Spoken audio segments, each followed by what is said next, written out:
ತನ್ನ 2 ಕೈಯಲ್ಲಿ ಬ್ಯಾಗ್ ಇಟ್ಕೊಂಡು ಬಟ್ಟೆ ತೆಗೆದುಕೊಂಡು ಮನೆಗೆ ಬಂದ್ಲು. ನಿನ್ನ ಮದ್ವೆಗೋಸ್ಕರ ಬಟ್ಟೆ ತೆಗೀಲಿಕ್ಕೆ ಹೋಗಿ ಎಲ್ಲಿ ಮರ್ತೋಯ್ತೀನಿ ಅಂತ ಮತ್ತೆ ಮತ್ತೆ ಆಲೋಚನೆ ಮಾಡಿ ಮಾಡಿ ತಗೊಂಡ್ ಬರ್ತಿದ್ದೀನಿ ಕಣೆ. ಇಲ್ಲಿ ನೋಡು, ನಾನ್ ನಿನಗೋಸ್ಕರ ತುಂಬಾ ಬಟ್ಟೆನ ತಂದಿದ್ದೀನಿ. ಅದು ಚೆನ್ನಾಗಿದ್ಯಾ ಅಂತ ಒಮ್ಮೆ ನೋಡು. ಹಾಗೆ ಚೆನ್ನಾಗಿ ಇಲ್ಲದಿದ್ರೆ ಹೋಗಿ ಬದಲಾಯಿಸ್ಕೊಂಡು ಬಂದ್ಬಿಡೋಣ. ಜಾನಕಿ ಬಟ್ಟೆಯನ್ನೆಲ್ಲ ತೆಗೆದು ಹೊರಗಡೆ ತೋರಿಸಿದ್ಲು. ಅಮ್ಮ, ಬಟ್ಟೆಗಳೆಲ್ಲ ತುಂಬಾ ಚೆನ್ನಾಗಿದೆ ಅಮ್ಮ. ಕಲರ್ ಕೂಡ ತುಂಬಾನೇ ಚೆನ್ನಾಗಿದೆ. ಏನು ಬದಲಾಯಿಸ್ಬೇಕಾದ ಅವಶ್ಯಕತೆ ಇಲ್ಲ. ಹೌದು, ಅಪ್ಪ ಎಲ್ಲೋದ್ರು? ಅಪ್ಪ ಬರ್ತಾ ಇದ್ದಾರೆ. ಪಕ್ಕದ ಮನೆ ಬಾಬು ಚಿಕ್ಕಪ್ಪನ ನೋಡಿದ ತಕ್ಷಣ ಮಾತಾಡ್ತಾ ಇದ್ದಾರೆ. ನಿನ್ ಮದ್ವೆ ಬಗ್ಗೆ ಮಾತಾಡ್ತಿರ್ಬೋದು. ಹೌದಾ? ತಂದೆನ ಬೇಗ ಬರ್ಲಿಕ್ಕೆ ಹೇಳಿ ಅಮ್ಮ. ತಂದೆಗೆ ಇಷ್ಟವಾದ ಅಡಿಗೆಯನ್ನೆಲ್ಲ ಮಾಡಿದೀನಿ. ಟೈಮ್ ಆಗ್ತಾ ಇದೆಯಲ್ಲ, ಬಿಸಿ ಎಲ್ಲ ಆರ್ಬಿಡುತ್ತೆ. ಅಮ್ಮ ಕರಿತೀನಿ. ನಿಮ್ಮ ಅತ್ತೆಯವರು ಏನು ಚಳಿಕಾಲದಲ್ಲಿ ಮುಹೂರ್ತ ಇಟ್ಟಿದ್ದಾರೆ. ನಾನು ಕೂಡ ಅವರು ಬೇಸಿಗೆ ಕಾಲದಲ್ಲಿ ಮುಹೂರ್ತನ ಫಿಕ್ಸ್ ಮಾಡ್ತಾರೆ ಅಂತ ಆಲೋಚನೆ ಮಾಡ್ತಾ ಇದ್ದೆ. ಈ ಚಳಿಕಾಲದಲ್ಲಿ ಎಷ್ಟೇ ಕಂಬಳಿನ ಒತ್ಕೊಂಡ್ರು ಚಳಿ ಮಾತ್ರ ಕಡಿಮೆ ಆಗಲ್ಲ. ಅದೇ ಬಿಸಿಲು ಕಾಲ ಅಂದ್ರೆ ಮದುವೆಗೂ ಹೇಗೋ ತುಂಬಾ ಸಂಬಂಧಿಕರು ಬರ್ತಾರೆ. ಅವರಿಗೆ 1-2 ಕಂಬಳಿ ಅಥವಾ 2 ಚಾಪೆನ ಕೊಟ್ರೆ, 2 ಫ್ಯಾನ್ ಕೊಟ್ರೆ ಆರಾಮವಾಗಿ ಮಲಗಿ ನಿದ್ರೆ ಮಾಡ್ತಾರೆ. ಅದಕ್ಕೇನೆ ವೈಶಾಖ ಮಾಸದಲ್ಲಿ ಮದ್ವೆನ ಇಡಿ ಅಂತ ಹೇಳಿದ್ರೆ, ಇಲ್ಲ ನಮಗೆ ಮಾರ್ಚ್ ತಿಂಗಳಲ್ಲೇ ಮದ್ವೆನ ಮಾಡ್ಬೇಕು, ನಾವು ಹೇಳಿದ ಮುಹೂರ್ತದಲ್ಲೇ ಮದ್ವೆನ ಮಾಡ್ಬೇಕು ಅಂತ ಹೇಳಿ ಮದ್ವೆನ ಫಿಕ್ಸ್ ಮಾಡಿದ್ದಾರೆ. ನಿಮ್ಮ ಅತ್ತೆ ತುಂಬಾ ಹಠವಂತೆ. ಹೌದಮ್ಮ, ನನಗೂ ಕೂಡ ಅದೇ ಭಯ ಆಗ್ತಿದೆ. ನನ್ನಲ್ಲಿ ಹೋದ್ರೆ ಹೇಗಿರೋದೋ ಏನೋ. ಜಾನಕಿಯ ತಂದೆ ಸುಬ್ರಹ್ಮಣ್ಯ ಮನೆಯೊಳಗೆ ಬಂದ್ರು. ನೀವು ತಾಯಿ ಮಗಳು ಎಷ್ಟೊತ್ತು ಮಾತಾಡ್ತಾ ಇದ್ರು ನಿಮ್ಮ ಮಾತು ತೀರದೇ ಇಲ್ಲ. ನನಗೆ ತುಂಬಾ ಹಸಿವಾಗ್ತಾ ಇದೆ. ಮೊದಲು ಊಟ ಕೊಡ್ತೀರಾ? ಹೌದು ರೀ, ಹೌದೌದು. ನಿಮಗೆ ಹೊರಗಡೆ ನಿಂತು ಮಾತಾಡುವಾಗ ಹಸಿವಾಗಲ್ಲ, ಮನೆಯೊಳಗೆ ನಾವು ಮಾತಾಡುವಾಗ ಮಾತ್ರ ಹಸಿವು ತುಂಬಾ ಆಗ್ಬಿಡುತ್ತೆ. 2 ನಿಮಿಷ ಇರಿಯಪ್ಪ, ಇವಾಗ್ಲೇ ನಾನು ಊಟನ ತಗೊಂಬರ್ತೀನಿ. ಹೀಗೆ ಜಾನಕಿ ಅಡಿಗೆ ಮನೆಯೊಳಗೆ ಹೋಗಿ ಸುಬ್ರಹ್ಮಣ್ಯ ಮತ್ತು ಕಾವೇರಿಗೆ ಊಟವನ್ನು ತಂದು ಕೊಟ್ಲು. ಅವರಿಬ್ಬರ ಊಟದಲ್ಲಿ ಕೈ ಇಟ್ಟ ತಕ್ಷಣ, ಹೌದು, ಊಟ ಏನು ಇಷ್ಟೊಂದು ತಣ್ಣಗಾಗಿದೆ? ಏನ್ ಜಾನಕಿ, ನೀನ್ ಸ್ವಲ್ಪಾದ್ರೂ ಆಲೋಚನೆ ಮಾಡ್ದ? ಇದು ಚಳಿಕಾಲ, ತಂದೆ ತಾಯಿ ಬರ್ತಾರೆ, ಸ್ವಲ್ಪ ಬಿಸಿ ಮಾಡಿ ಇಡೋಣ ಅಂತ ಸ್ವಲ್ಪ ಕೂಡ ಬುದ್ಧಿ ಇಲ್ವಾ? ಅಷ್ಟು ನೀನು ಆಲೋಚನೆ ಮಾಡಲ್ವಾ? ಮೊದ್ಲೇ ನಿಮ್ಮತ್ತೆ ಮುಟ್ಟಿದಕ್ಕೆಲ್ಲ ಶಾಸ್ತ್ರ ಕತೆಗಳನ್ನ ಮಾತಾಡ್ತಾರೆ. ನೀನೀಗೆ ಅವರಿಗೆ ತಣ್ಣಗೆ ಮಾಡಿ ಕೊಟ್ರೆ ಆಮೇಲೆ ನಿನ್ನ ಒಂದೇ ದಿನದಲ್ಲಿ ಮನೆಗೆ ವಾಪಸ್ ಕಳಿಸ್ಬಿಡ್ತಾರೆ. ನೋಡ್ಕೊ ಜಾನಕಿ, ನಿಮ್ಮ ಅತ್ತೆಗೆ ಏನ್ ಬೇಕು ಅಂತ ತಿಳ್ಕೊಂಡು ಮಾಡು. ಜಾನಕಿ, ಕೆಲ್ಸನ ಮಾಡಕ್ ಮುಂಚೆ 2-3 ಸಲ ಆಲೋಚನೆ ಮಾಡಿ ಮಾಡು. ಆಮೇಲೆ ನೀನ್ ಸರಿ ಮಾಡಿಲ್ಲ ಅಂದ್ರೆ ನಿನ್ ತಪ್ಪೆ. ಸರಿ ಅಮ್ಮ, ಅವರು ಹೇಳಿದ ತರನೇ ಮಾಡ್ತೀನಿ. ನೀವೇನು ಚಿಂತೆ ಮಾಡ್ಬೇಡಿ, ನಾನ್ ನೋಡ್ಕೋತೀನಿ. ಹೀಗೆ 10 ದಿನದಲ್ಲೇ ಜಾನಕಿಗೂ ರಾಮುಗೂ ಮದ್ವೆ ಮಾಡಿದ್ರು. ಜಾನಕಿ ಅತ್ತೆ ಮನೆಯಲ್ಲಿ ಕಾಲಿಟ್ಲು. ಹೀಗೆ ಮದುವೆಯಾಗಿ 2-3 ದಿನ ಆದ್ಮೇಲೆ ರಾಮು ಜಾನಕಿ ಜೊತೆ, ಏನು ಜಾನಕಿ, ಯಾವಾಗ ನೋಡಿದ್ರು ಗೊಂದಲದಲ್ಲಿ ಭಯದಿಂದಾನೇ ಇದ್ದೀಯಾ? ಇದು ನಿನ್ನ ಮನೆ, ಯಾಕೀಗಿದ್ದೀಯಾ? ಅಮ್ಮ ಕೂಡ ನಿನಗೆ ಏನೂ ಹೇಳಲಿಲ್ಲ. ನೀನ್ ಯಾಕೋ ಚಿಂತೆ ಮಾಡ್ತಾ ಇದ್ದೀಯಾ? ಸುಮ್ನೆ ಏನಾದ್ರೂ ಕರೆದ್ರೂ ಕೂಡ ಏನೋ ಗಾಬರಿಯಿಂದ ಓ ಅಂತ ಓಡಿ ಬರ್ತೀಯ. ನೀನು ಹಾಗೆ ಕರೆದ ತಕ್ಷಣ ಓಡೋಡಿ ಬರುವಾಗ ಎಲ್ಲಾದ್ರೂ ಗಾಯ ಆದ್ರೆ ನಿಧಾನವಾಗಿ, ಗೊಂದಲ ಇಲ್ಲದೆ ಸಾಧಾರಣವಾಗಿ ಬಾ. ಅದು ಏನೂ ಇಲ್ಲ ರೀ, ಇದು ನನಗೆ ಹೊಸ ಮನೆ. ಯಾರಾದ್ರೂ ಏನಾದ್ರೂ ಹೇಳ್ತಾರಾ ಹಾಗೆ ಅಂತ ಮಾತ್ರ ಭಯ ಅಷ್ಟೇ. ಮತ್ತೆ ನನ್ನ ಕರೆದಾಗ ನಾನು ಲೇಟಾಗಿ ಹೋದ್ರೆ ಅವ್ರೇನಾದ್ರೂ ತಪ್ಪು ತಿಳ್ಕೊತಾರೋ, ನನ್ನ ಬೈತಾರೆ ಅಂತಾನೆ ಅವರು ಕರೆದ ತಕ್ಷಣ ಓಡೋದು ರೀ. ಹೀಗೆ ಗಂಡ ಹೆಂಡತಿ ಮಾತಾಡ್ತಾ ಇರುವಾಗ ಜಾನಕಿ ಅತ್ತೆ ಸೂರ್ಯಕಾಂತ ಬಂದ್ರು. ಏನಮ್ಮ, ಏನ್ ಮಾಡ್ತಾ ಇದ್ದೀಯಾ? ನೀನು ಈ ಮನೆಗೆ ಬಂದ ಹೊಸ ಸೊಸೆ. ಇವತ್ತು ನೀನೇ ಅಡಿಗೆ ಮಾಡ್ಬೇಕು. ಇಷ್ಟು ದಿನ ದೊಡ್ಡ ಸೊಸೆನೇ ಅಡಿಗೆನ ಮಾಡ್ತಾ ಇದ್ಲು. ಇವತ್ತು ಮುಹೂರ್ತದ ಪ್ರಕಾರ ನೀನು ಅಡಿಗೆಯನ್ನು ಮಾಡಲು ಆರಂಭಿಸಿದ್ರೆ ಮುಂದಿನ ದಿನಗಳಲ್ಲಿ ಚೆನ್ನಾಗಾಗುತ್ತೆ. ಸರಿ ಅತ್ತೆ, ಏನ್ ಅಡಿಗೆ ಮಾಡ್ಬೇಕು ಅಂತ ಹೇಳಿ ಮಾಡ್ತೀನಿ. ಹೀಗೆ ಗೊಂದಲದಿಂದ ಉತ್ತರ ಕೊಟ್ಲು. ನೀ ಮೊದಲನೇ ಸಲ ಅಡಿಗೆ ಮಾಡ್ತಾ ಇದ್ದೀಯಲ್ವಾ, ಅದಕ್ಕೆ ಪಾಯಸವನ್ನು ಮೊದಲು ಮಾಡು. ಆನಂತರ ಗೊಂದಲದಿಂದ ಮಾಡ್ಬೇಡ, ಎಲ್ಲ ಅಡಿಗೆಯನ್ನು ಮಾಡು. ಏನಾದ್ರೂ ಕಷ್ಟ ಆದ್ರೆ ಹೇಳ್ಬೇಕಮ್ಮ. ಹಾಗೆ ಹೇಳಿ ಅಲ್ಲಿಂದ ಹೊರಟೋದ್ಲು.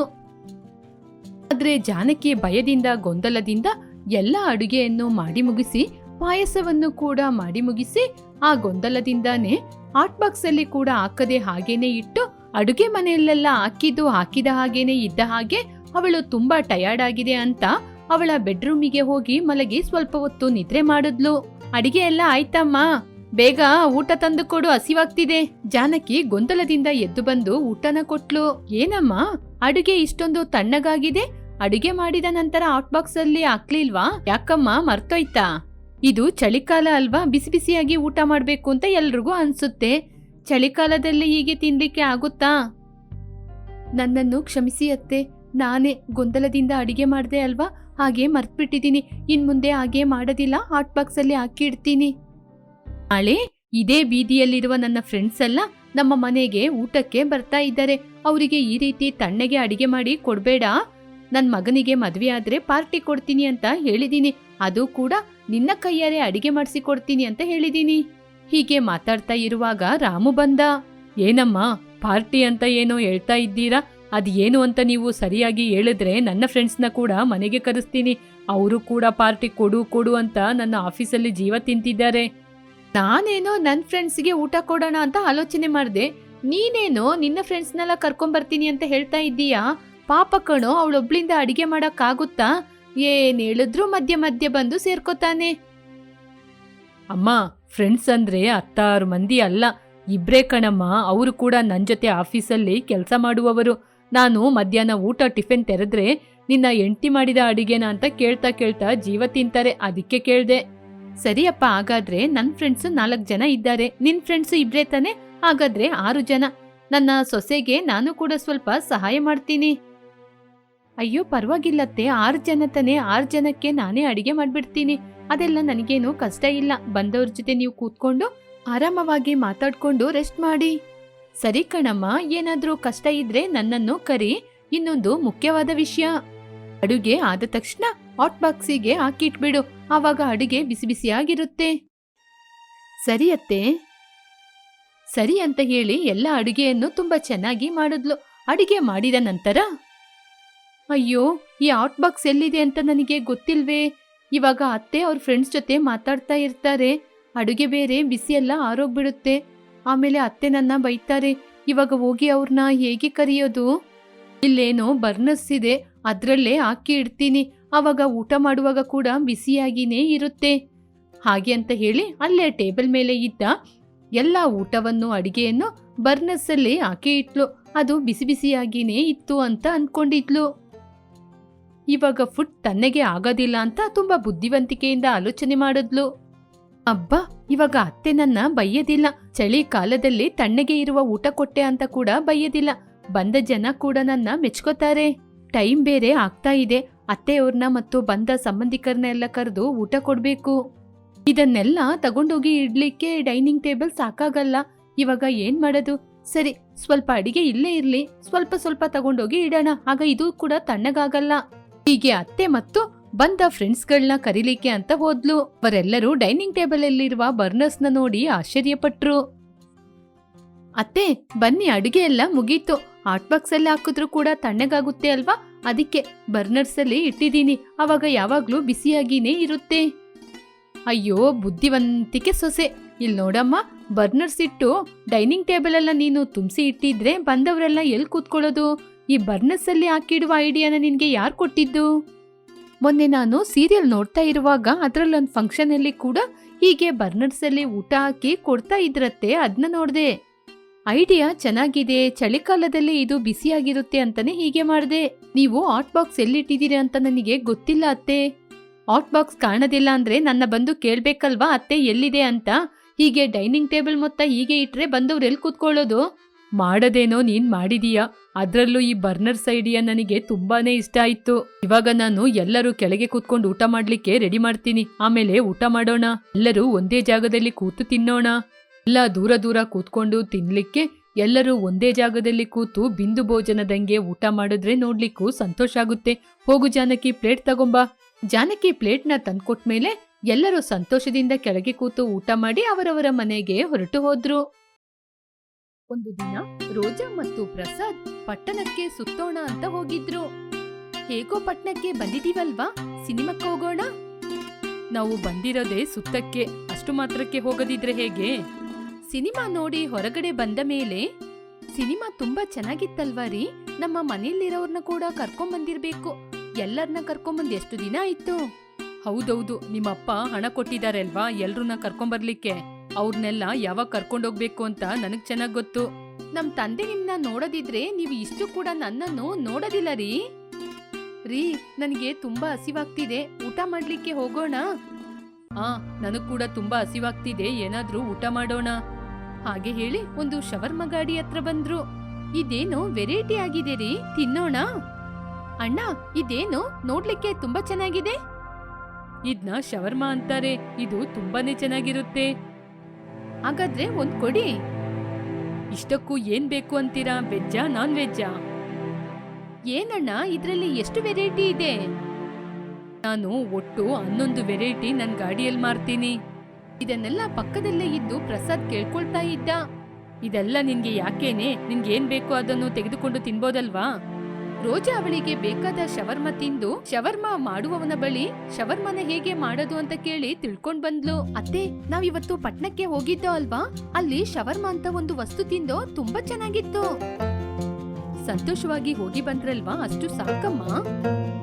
ಹೌದಕ್ಕ, ಅದು ತುಂಬಾ ಚೆನ್ನಾಗಿರುತ್ತೆ, ನನಗೂ ಕೂಡ ಗೊತ್ತು. ನಾನು ಒಂದ್ಸಲ ನಿಮ್ಮ ಮೈದುನ ಜೊತೆ ಹೋದಾಗ ತಿಂದು ಬಂದೆ. ಏನೋ ಇಬ್ರು ಅಕ್ಕ ತಂಗಿ ಇಬ್ರು ಸೇರ್ಕೊಂಡು ಆ ಶವರ್ಮನ ಅಷ್ಟೊಂದು ಹೊಗಳ್ತಾ ಇದ್ದೀರಾ? ಅವತ್ತು ನೀನೋಗಿ ತಿಂದು ಬಂದೆ, ಇವತ್ತು ನಿಮ್ಮ ಅಕ್ಕ ಹೋಗಿ ತಿಂದು ಬಂದಿದ್ದಾಳೆ. ಯಾವತ್ತಾದ್ರೂ ಅತ್ತೆ ತಿಂತಾರೆ ಅಂತ ಒಂದಾದ್ರೂ ತಗೊಂಬಂದ್ರ? ಅದು ಬಿಸಿ ಬಿಸಿ ತಿಂದ್ರೇನೆ ಚೆನ್ನಾಗಿರೋದತ್ತೆ, ಇನ್ನೊಂದ್ಸಲ ಹೋದಾಗ ತಂದು ಕೊಡ್ತೀನಿ. ಆಮೇಲೆ ತಣ್ಣಗಾದ್ರೆ ನೀವು ತಿನ್ನೋದಿಲ್ಲ, ಆಮೇಲೆ ತಿಂದು ಚೆನ್ನಾಗಿಲ್ಲ ಅಂದ್ರೆ ಅದಕ್ಕೆ ನಾನ್ ಕಾರಣ ಅಲ್ಲ. ಅತ್ತೆ, ನಾನದ್ನ ಹೇಗೆ ತಯಾರಿಸ್ತಾರೆ ಅಂತ ಕಲ್ತ್ಕೊಂಡ್ ಬಂದಿದ್ದೀನಿ, ನಿಮಗೆ ಬಿಸಿ ಬಿಸಿ ಮಾಡಿ ಕೊಡ್ತೀನಿ. ಹೌದಾ ಅಕ್ಕ? ಹಾಗಾದ್ರೆ ನನಗೆ ಒಂದು ಒಳ್ಳೆ ಐಡಿಯಾ ಬರ್ತಿದೆ, ನಾವು ಕೂಡ ಶವರ್ಮ ಬಿಸ್ನೆಸ್ ಮಾಡೋಣ. ಇವಾಗಿನ ಮಕ್ಕಳಿಗೆ ಇದೇ ತಾನೇ ತುಂಬಾ ಇಷ್ಟ ಆಗೋದು. ಸಾಕು ಸಾಕು, ಇನ್ ಮುಂದೆ ನೀವು ಊರೆಲ್ಲ ಸುತ್ತಾಡೋದ್ ಬೇಡ. ನನ್ ಮಕ್ಳು ಕಷ್ಟಪಟ್ಟು ದುಡಿತಾ ಇದ್ದಾರೆ, ನೀವಿಬ್ರು ಆರಾಮವಾಗಿ ಟೌನ್ ಒಳಗೆ ಸುತ್ಕೊಂಡು ಇಷ್ಟ ಬಂದಿದ್ನ ತಿಂತಾ ಇದ್ದೀರಾ? ಅಯ್ಯೋ ಅತ್ತೆ, ನನ್ನ ಉದ್ದೇಶ ಅದಲ್ಲ, ಈ ಬಿಸ್ನೆಸ್ ಮಾಡಿದ್ರೆ ಚೆನ್ನಾಗಿರ್ಬೋದಲ್ಲ ಅಂತ ಹೇಳ್ದೆ ಅಷ್ಟೇ. ಹೌದತ್ತೆ, ರೂಪ ಸಾಧಾರಣವಾಗಿನೇ ಹೇಳಿದ್ದು. ಸರಿ ಸರಿ, ನೀವೆಲ್ಲ ಹೋಗಿ ಸುತ್ತಾಡ್ಕೊಂಡ್ ಬಂದ್ರಲ್ವಾ, ನಾನು ನನ್ ಮಗಳ ಮನೆಗೆ ಹೋಗಿ 1 ವಾರ ಇದ್ದು ಬರ್ತೀನಿ. ನನ್ ಮಗಳನ್ನ ನೋಡ್ದೆ ತುಂಬಾ ದಿನಗಳಾಯ್ತು. ಅತ್ತೆ ಇಲ್ವಲ್ಲ, ಇಷ್ಟ ಬಂದಂಗೆ ಹೊರಗಡೆ ಎಲ್ಲ ಹೋಗಿ ಸುತ್ತಾಡ್ಕೊಂಡ್ ಬರ್ಬೋದು ಅಂತ ಎಲ್ಲೂ ಸುತ್ತಾಡಕ್ ಹೋಗ್ಬೇಡಿ, ಅರ್ಥ ಆಯ್ತಾ? ಹಾಗೆ ಹೇಳಿ ಸಾವಿತ್ರಮ್ಮ ಹೊರಟೋದ್ರು. ಅಕ್ಕ, ಅತ್ತೆ ಹಾಗೇನೆ ಹೇಳೋದು, ನೀವು ಮಾತ್ರ ಒಪ್ಕೊಂಡ್ರೆ 3 ದಿನ ಶವರ್ಮ ವ್ಯಾಪಾರ ಮಾಡೋಣ. ಅಯ್ಯೋ ರೂಪ, ಬೇಡ, ಅತ್ತೆಗ್ ಮಾತ್ರ ವಿಷಯ ಗೊತ್ತಾದ್ರೆ ಆಮೇಲೆ ನಮ್ನ ಸುಮ್ನೆ ಬಿಡೋದಿಲ್ಲ. ಅದಕ್ಕೆ ಅಕ್ಕ 3 ದಿನ ಮಾತ್ರ ಅಂತ ಹೇಳಿದ್ದು. ಅತ್ತೆ ಬರೋಕ್ಕೆ ಮುಂಚೆ ಎಲ್ಲ ನಿಲ್ಸ್ಬಿಡೋಣ, ಪ್ಲೀಸ್ ಅಕ್ಕ, ಒಪ್ಕೊಳ್ಳಿ ಪ್ಲೀಸ್ ಅಕ್ಕ. ಸರಿ, ಹಾಗಾದ್ರೆ ಇನ್ನು ಭಾವನಿಗೂ ನಿನ್ ಗಂಡನಿಗೂ ಈ ವಿಷಯನ ಹೇಳ್ಬಿಡೋಣ. ಸರಿ ಅಕ್ಕ. ರೋಜಾ ಮತ್ತು ದೀಪಾ ಅವರವರ ಗಂಡನಿಗೆ ಹೇಳಿದ್ರು. ಆ ನಂತರ ಅವರಿಬ್ಬರು ಕೂತ್ಕೊಂಡು ಶವರ್ಮಕ್ಕೆ ಬೇಕಾದ ಎಲ್ಲ ವಸ್ತುಗಳನ್ನ ಹೇಳಿ ಅಕ್ಕ. ಸರಿ, ಹಾಗಾದ್ರೆ ಬರ್ಕೊ, ಮೈದಾ ಹುಡಿ, ಎಗ್, ಚಿಲ್ಲಿ ಪೌಡರ್, ಸಾಸ್, ಹೀಗೆ ರೋಜಾ ಹೇಳ್ತಾನೆ ಹೋದ್ಲು. ಅಕ್ಕ, ನೀವು ಹೇಳಿದ ಹಾಗೆ ಎಲ್ಲ ವಸ್ತುಗಳನ್ನ ತಂದಿದ್ದೀನಿ, ಒಮ್ಮೆ ನೋಡಿ ನೀವ್ ಹೇಳಿದ ಎಲ್ಲನೂ ಇದೆಯಾ ಅಂತ. ಹಾಗೆ ಹೇಳಿದಾಗ ರೋಜಾ ವಸ್ತುಗಳನ್ನ ಒಮ್ಮೆ ನೋಡಿದ್ಲು. ಎಲ್ಲ ವಸ್ತುಗಳನ್ನ ತಂದಿದೀಯಾ, ಏನು ಮರಿಲಿಲ್ಲ. ಸ್ವಲ್ಪ ವಸ್ತುಗಳನ್ನ ಹೇಳಿಲ್ಲ, ಯಾಕೆ ಅಂದ್ರೆ ನಮ್ಮ ಮನೆಯಲ್ಲಿರುವ ವಸ್ತುಗಳನ್ನೇ ಹಾಕೋಣ. ಅವರು ಹೇಳುವ ಮಸಾಲೆ ಅಂದ್ರೆ ಸ್ವಲ್ಪ ರೇಟ್ ಜಾಸ್ತಿ. ಸರಿ ಅಕ್ಕ, ಒಂದು ಶವರ್ಮಾನ ಎಷ್ಟಕ್ಕೆ ಮಾರೋಣ ಹೇಳಿ? ನಾವು ಹೊರಗಡೆ ತಿಂದಿದ್ದು 40 ರೂಪಾಯಿ, ಆದ್ರೆ ಇಲ್ಲಿ ಅಷ್ಟು ರೇಟಿಗೆ ಮಾರಿದ್ರೆ ಯಾರು ತಗೊಳ್ತಾರೆ ಹೇಳು? ರೇಟ್ ಜಾಸ್ತಿ ಆಗುತ್ತೆ ಅಂತಾನೆ ನನ್ ಮನೇಲಿರೋ ವಸ್ತುಗಳನ್ನೇ ಹಾಕೋಣ ಅಂತ ಹೇಳಿದ್ದು. ಸರಿ, ನೀನೇ ಹೇಳು, ಎಷ್ಟಕ್ಕೆ ಮಾರೋಣ ಅಂತ? ಅಕ್ಕ, ನಾನು 10 ರೂಪಾಯಿಗೆನೆ ಮಾರೋಣ ಅಂತ ಯೋಚನೆ ಮಾಡ್ತಿದ್ದೀನಿ. ಹೌದಾ? ಅಷ್ಟು ಕಡಿಮೆಗೆ ಮಾರಿದ್ರೆ ನಮ್ಗೆ ನಷ್ಟ ಬರಲ್ವಾ? ಅಕ್ಕ, ನಾವು ಕಡಿಮೆ ಬೆಲೆಗೆ ಮಾರಾಟ ಮಾಡಿದ್ರೆ ಕಸ್ಟಮರ್ ಕೂಡ ಜಾಸ್ತಿ ಬರ್ತಾರೆ, ಆವಾಗ ಲಾಭ ಕೂಡ ನಮ್ಗೆ ಜಾಸ್ತಿ ತಾನೆ ಬರುತ್ತೆ. ಸರಿ ಅಂತ ಹೇಳಿ ಅವರಿಬ್ಬರು ನಾಳೆಯಿಂದನೇ ಶವರ್ಮ ವ್ಯಾಪಾರ ಮಾಡೋಣ ಅಂತ ತೀರ್ಮಾನವನ್ನು ಮಾಡಿದ್ರು. ಅಕ್ಕ, ಹೊರಡೋಣ ಅಕ್ಕ, ಇವಾಗ್ಲೇ ಟೈಮ್ ಆಗ್ಬಿಡ್ತು, ಇಲ್ಲದಿದ್ರೆ ತುಂಬಾ ಟೈಮ್ ಆಗ್ಬಿಡುತ್ತೆ. ಹೌದು ರೂಪ, ಯಾರಾದ್ರೂ ತಗೊಳ್ಳಿಕ್ಕೆ ಬರ್ತಾರಾ? ಬರ್ತಾರಕ್ಕ, ಇವಾಗ ನೋಡು, ಬಿಸಿ ಬಿಸಿ ಶವರ್ಮ 10 ರೂಪಾಯಿಗೆ ಮಾತ್ರನೇ, ಬಿಸಿ ಬಿಸಿ ಶವರ್ಮ 10 ರೂಪಾಯಿಗೆ ಮಾತ್ರನೇ. ಹೀಗೆ ಜೋರಾಗಿ ಮಾರಾಟ ಮಾಡ್ತಿದ್ಲು. ಹಾಗೆ ವ್ಯಾಪಾರ ಮಾಡ್ತಿದ್ದಾಗ ಅಲ್ಲಿಗೆ ಇಬ್ಬರು ಕಸ್ಟಮರ್ ವ್ಯಾಪಾರಕ್ಕೆ ಬಂದ್ರು. ಇಲ್ಲಿ ನೋಡಮ್ಮ, ನನಗೆ 2 ಶವರ್ಮ ಕೊಡು. ರೋಜಾ ಬಿಸಿ ಬಿಸಿಯಾಗಿ ಶವರ್ಮನ ರೆಡಿ ಮಾಡಿ ಕೊಟ್ಲು. ತುಂಬಾ ಚೆನ್ನಾಗಿದೆ ಅಮ್ಮ, ನೀವಿಬ್ರು ತುಂಬಾ ಚೆನ್ನಾಗಿ ಮಾಡಿದೀರಾ. ಪಟ್ನದಲ್ಲಿ ತಿಂದಿದೀವಿ, ಇಷ್ಟೊಂದು ರುಚಿಯಾಗಿರ್ಲಿಲ್ಲ. ನೀವು ಮನೆಯಲ್ಲಿ ಮಾಡಿ ವ್ಯಾಪಾರ ಮಾಡ್ತಿದ್ದೀರಾ ಅಂತ ಹೇಳಲಿಕ್ಕಾಗಲ್ಲ. ತುಂಬಾ ಥ್ಯಾಂಕ್ಸ್ ಕಣ್ರಿ, ನಿಮ್ಮ ಸುತ್ತಮುತ್ತಲಿನ ಜನರಿಗೆ ಕೂಡ ನಮ್ಮ ಶವರ್ಮ ಬಗ್ಗೆ ಹೇಳಿ. ಆ ಖಂಡಿತವಾಗಿ ಹೇಳ್ತೀವಮ್ಮ, ತಗೊಳ್ಳಿ ಹಣ. ಹೀಗೆ ಸ್ವಲ್ಪ ದಿನದಲ್ಲೇ ಶವರ್ಮ ಅಂಗಡಿ ಹತ್ರ ತುಂಬಾ ಜನರು ಬಂದ್ರು. ಸುತ್ತಮುತ್ತಲಿನ ಊರಿನಲ್ಲಿ ಕೂಡ ಶವರ್ಮ ವ್ಯಾಪಾರದ ಬಗ್ಗೆ ಗೊತ್ತಾಯ್ತು. ಅಕ್ಕ ನೋಡಿದ್ರ ಬಿಸ್ನೆಸ್ ಎಷ್ಟ್ ಚೆನ್ನಾಗಿ ಆಗ್ತಾ ಇದೆ ಅಂತ. ನಾವು ಹಾಕಿದ ಹಣಕ್ಕಿಂತ 2 ದಿನದಲ್ಲಿ ನಮ್ಗೆ ಲಾಭನೇ ಬಂದಿದೆ. ನಾನು 10 ರೂಪಾಯಿ ಅಂತ ಹೇಳಿದಾಗ ನೀವು ಬೇಜಾರ್ ಮಾಡ್ಕೊಂಡ್ರಿ. ಇವಾಗ ನೋಡಿದ್ರ 10 ರೂಪಾಯಿಂದನೇ ನಮ್ಗೆ ತುಂಬಾ ವ್ಯಾಪಾರ ಆಗಿ ಲಾಭ ಬಂದಿತ್ತು. ನಾನ್ ಮಾತ್ರ 10 ರೂಪಾಯಲ್ಲಿ ಇಷ್ಟ ಚೆನ್ನಾಗಿ ವ್ಯಾಪಾರ ಆಗುತ್ತೆ ಅಂತ ಅನ್ಕೊಂಡಿರ್ಲಿಲ್ಲ. ಅತ್ತೆಗೆ ಮಾತ್ರ ಈ ವಿಷಯ ಗೊತ್ತಾದ್ರೆ ಏನ್ ಹೇಳ್ತಾರೆ ಅಂತಾನೆ ಭಯ. ಅತ್ತೆ ಬರ್ಲಿಕ್ಕೆ ಇನ್ನು 4 ದಿನ ಇದೆ ಅಲ್ವಕ್ಕ? ಅತ್ತೆ ಬರುವ ತನಕ ಈ ವ್ಯಾಪಾರ ಮಾಡೋಣ. ಅತ್ತೆ ಬಂದು 2 ದಿನ ಕಳೆದ ಮೇಲೆ ಈ ವಿಷಯದ ಬಗ್ಗೆ ಹೇಳೋಣ. ನೋಡಿ ಅತ್ತೆ, ನಾವ್ ವ್ಯಾಪಾರ ಮಾಡ್ದು ಎಷ್ಟ್ ಚೆನ್ನಾಗಿ ಲಾಭ ಬಂದಿದೆ ಅಂತ. ಅವಾಗ ಅತ್ತೆ ಕೂಡ ಒಪ್ಕೋತಾರಕ್ಕ. ಸರಿ ಹಾಗಾದ್ರೆ. ಮರುದಿನಕ್ಕೆ ಏನೇನು ಬೇಕು ಅಂತ ರೋಜಾ ಮತ್ತು ರೂಪಾ ಕೂತ್ಕೊಂಡು ಲಿಸ್ಟ್ ಅನ್ನು ರೆಡಿ ಮಾಡ್ತಾ ಇದ್ರು. ಸಾವಿತ್ರಿ ಅವರ ಮಗಳ ಮನೆಯಲ್ಲಿ ಎಲ್ಲ ನೋಡ್ಕೊಂಡಿದ್ರು. ಆವಾಗ ಪಕ್ಕದ ಮನೆ ಸುಶೀಲಾ ಸಾವಿತ್ರಿಯ ಬಳಿ ಹೋದ್ಲು. ಅಮ್ಮ, ಸ್ವಲ್ಪ ಉಪ್ಪಿದ್ರೆ ಕೊಡ್ತೀರಾ? ಹಿರಿಯಮ್ಮ ತರ್ತೀವಿ. ಹಾಗೆ ಹೇಳಿದಾಗ ಸಾವಿತ್ರಮ್ಮ ಒಳಗೆ ಹೋಗಿ ಉಪ್ಪನ್ನು ತಂದು ಕೊಟ್ರು. ಅಮ್ಮ, ನಿಮಗೆ ಗೊತ್ತಾ, ನಿಮ್ಮೂರಲ್ಲಿ 2 ಹೆಣ್ಮಕ್ಳು ಏನೋ ವ್ಯಾಪಾರ ಮಾಡ್ತಿದಾರಂತೆ. ಅವರ ವ್ಯಾಪಾರಕ್ಕೆ ಜನರು ಕ್ಯೂ ಅಲ್ಲಿ ನಿಂತ್ಕೊಂಡು ವ್ಯಾಪಾರ ಮಾಡ್ತಿದಾರಂತೆ. ಗಂಡಸರು ಹೊರಗೆ ಹೋಗಿ ಕಷ್ಟಪಟ್ಟು ದುಡ್ಕೊಂಡ್ಬಂದ ಹಣ ಕೊಟ್ರೆ ಈ ಮನೇಲಿರುವ ಹೆಣ್ಮಕ್ಳು ಇಷ್ಟ ಪ್ರಕಾರ ಹಣವನ್ನು ಖರ್ಚು ಮಾಡ್ಕೊಂಡು ಊರೂರು ಸುತ್ಕೊಂಡಿರ್ತಾರೆ. ಇದೆಲ್ಲ ಒಂದ್ ಕೆಲ್ಸನಾ? ಹೆಣ್ಮಕ್ಳಲ್ವಾ, ಮರ್ಯಾದೆಯಿಂದ ಮನೆಯಲ್ಲೇ ಜೀವನ ಮಾಡೋದ್ ಬಿಟ್ಬಿಟ್ಟು ಗಂಡಂದಿರು ಯಾರು ಮನೆಯಲ್ಲಿ ಇಲ್ದಾಗ ಇಂಥ ವ್ಯಾಪಾರ ಮಾಡೋದು ಸರಿನಾ? ಇಷ್ಟಕ್ಕೂ ಯಾರವ್ರು? ಯಾರೋ ರೋಜಾ ಮತ್ತೆ ರೂಪಾ ಅಂತೆ. ಆ ಮಾತು ಕೇಳಿದಾಗ ಸಾವಿತ್ರಿಗೆ ಕೋಪ ಬಂತು. ವಿಷಯನ ತಡ್ಕೊಳಕ್ಕಾಗದೆ ಮನೆಗೆ ಹೋಗಿ ಸೊಸೆಂದಿರ್ನ ವಿಚಾರಿಸ್ಬೇಕು ಅಂತ ನಾನು ಮನೆಗೆ ಹೋಗ್ತೀನಿ ಹಾಗೆ ಹೇಳಿ ಆಟೋ ಹತ್ತಿ ಮನೆಗೆ ಬಂದ್ರು. ಅಲ್ಲಿ ನೋಡಿದ್ರೆ 2 ಸೊಸೆಂದಿರು ಮನೆಯಲ್ಲಿ ಇರ್ಲಿಲ್ಲ. ನೋಡಿದ್ರೆ ಅವರು ಶವರ್ಮ ಅಂಗಡಿ ಹತ್ರ ಇದ್ರು. ನೀವಿಬ್ರು ಏನ್ ಮಾಡ್ತಿದ್ದೀರಾ? ಆವಾಗ ಅವರಿಬ್ಬರು ಶವರ್ಮಾಗೋಸ್ಕರ ಮಸಾಲೆಯನ್ನು ರೆಡಿ ಮಾಡ್ತಾ ಇದ್ರು. ನಿಮಗೆ ಗೊತ್ತು ತಾನೆ, ನೀವು ಈ ರೀತಿ ಹೊರಗಡೆ ನಿಂತು ಕೆಲಸ ಮಾಡೋದು ನನಗೆ ಇಷ್ಟ ಆಗಲ್ಲ ಅಂತ. ಹೆಣ್ಮಕ್ಳು ಮನೆಯಲ್ಲಿ ಇದ್ದು ಮನೆ ಕೆಲಸವನ್ನು ಮಾಡ್ಕೊಂಡಿರೋದೇ ಉತ್ತಮ. ಮರದಂತೆ ನನ್ನ 2 ಮಕ್ಳು ಇದ್ದಾರಲ್ವಾ ನಿಮ್ಗೆ ಸಂಪಾದನೆ ಮಾಡಿ ಹಾಕ್ಲಿಕ್ಕೆ. ಅದು ಅಲ್ಲ ಅತ್ತೆ, ನಾವು ಹೇಳದ್ನ ಕೇಳಲಿಕ್ಕೆ ಏನಿದೆ? 4 ದಿನದಲ್ಲಿ ಚೆನ್ನಾಗಿ ಹಣ ಸಂಪಾದನೆ ಮಾಡಿದೀರಾ. 40 ರೂಪಾಯಿಗಿಂತ ಎಷ್ಟು ಸಂಪಾದನೆ ಮಾಡಿರ್ತೀರಾ? ಎಲ್ಲಿ ಆ ಡಬ್ಬಿ ಎಲ್ಲಿದೆ ಅಂತ ತೋರಿಸಿ, ಅದರಲ್ಲಿರುವ ಹಣವನ್ನು ತೆಗೆದು ನೋಡ್ತೀನಿ. ಹಾಗೆ ಅಂತ ಹಣದ ಪೆಟ್ಟಿಗೆಯನ್ನು ತೆಗೆದಾಗ ಅದರ ತುಂಬಾ ಹಣ ಇತ್ತು. ಅದನ್ನು ನೋಡಿದಾಗ, ಏನಿದು, ನೀವು ಸಂಪಾದನೆ ಮಾಡಿದ ಹಣನಾ ಅಥವಾ ನಿಮ್ಮ ಗಂಡಂದಿರ ಸಂಪಾದನೆಯನ್ನು ಇಲ್ಲಿ ತಂದಾಕಿದೀರಾ? ಅದೇ ಸಮಯಕ್ಕೆ ಅಲ್ಲಿ ಪ್ರಸಾದ್ ಬಂದ. ಅಮ್ಮ, ಅವ್ರು ಹೇಳದ್ನ ಮೊದ್ಲು ಕೇಳಿ ಅಮ್ಮ, ಇದೆಲ್ಲ ಅವರ ಸಂಪಾದನೆನೇ. ಏನೋ ಇವ್ರಿಬ್ರಿಗೆ ನೀನು ಸಪೋರ್ಟ್ ಮಾಡ್ತಾ ಇದ್ದೀಯಾ? ಹೀಗೆ ತನ್ನ ಮಗ ಅಂತ ಕೂಡ ನೋಡದೆ ಸರಿಯಾಗಿ ಬೈದ್ರು. ಸ್ವಲ್ಪ ಇರಿಯಮ್ಮ, ಅವ್ರು ಹೇಳದ್ನ ಕೇಳಿ. ಆಫೀಸಲ್ಲಿ ನಮ್ಮ ಮೇಲೆ ಯಾರೋ ಕಂಪ್ಲೇಂಟ್ ಮಾಡಿದ್ದಾರೆ. ಅದ್ರಿಂದ ನಮ್ಮ ಇಬ್ಬರನ್ನ ಕೆಲ್ಸದಿಂದ ತೆಗ್ಬಿಟ್ರು. ನಮ್ಮ ಇಬ್ಬರಿಗೆ ಕೆಲಸ ಇಲ್ಲದ ಕಾರಣ ಇವರಿಬ್ಬರು ಶವರ್ಮ ವ್ಯಾಪಾರ ಮಾಡ್ತೀವಿ ಅಂತ ಹೇಳಿದಾಗ ನಾವು ಒಪ್ಕೊಂಡು. ಆಗ ಸಾವಿತ್ರಿಯ ಕೋಪ ಕಡಿಮೆಯಾಗಿ, ಅಂದ್ರೆ ಇವರಿಬ್ಬರು ನಿಮ್ಮ ಸಂಬಳಕ್ಕಿಂತ ಹೆಚ್ಚಾಗಿ ಸಂಪಾದನೆ ಮಾಡ್ತಿದ್ದಾರೆ. 1 ದಿನಕ್ಕೇನೆ ಈ ಹಣದ ಪೆಟ್ಟಿಗೆ ತುಂಬಿ ಹೋಗಿದೆ. ಹೌದು ಅತ್ತೆ, ನಾವು ಹೇಳದ್ನ ಕೇಳಿ. ನಮ್ಮನ್ನ ಮೊದ್ಲು ಕ್ಷಮಿಸಿ. ನಿಮ್ಮ ಜೊತೆ ಹೇಳದೆ ವ್ಯಾಪಾರ ಮಾಡಿದ್ದಕ್ಕೆ ಮೊದ್ಲು ನಮ್ಮನ್ನು ಕ್ಷಮಿಸಿ. ಆದ್ರೆ ಆ ಸಮಯದಲ್ಲಿ ನಮಗೆ ಬೇರೆ ಆಲೋಚನೆ ಬರಲಿಲ್ಲ. ಸರಿ, ಹಾಗಾದ್ರೆ ಇನ್ ಮುಂದೆ ಈ ವ್ಯಾಪಾರದಲ್ಲಿ ನಾನು ಕೂಡ ನಿಮ್ಗೆ ಸಹಾಯ ಮಾಡುತ್ತಾ ನಾವು 3 ಜನ ಸೇರಿ ಚೆನ್ನಾಗಿ ವ್ಯಾಪಾರ ಮಾಡೋಣ.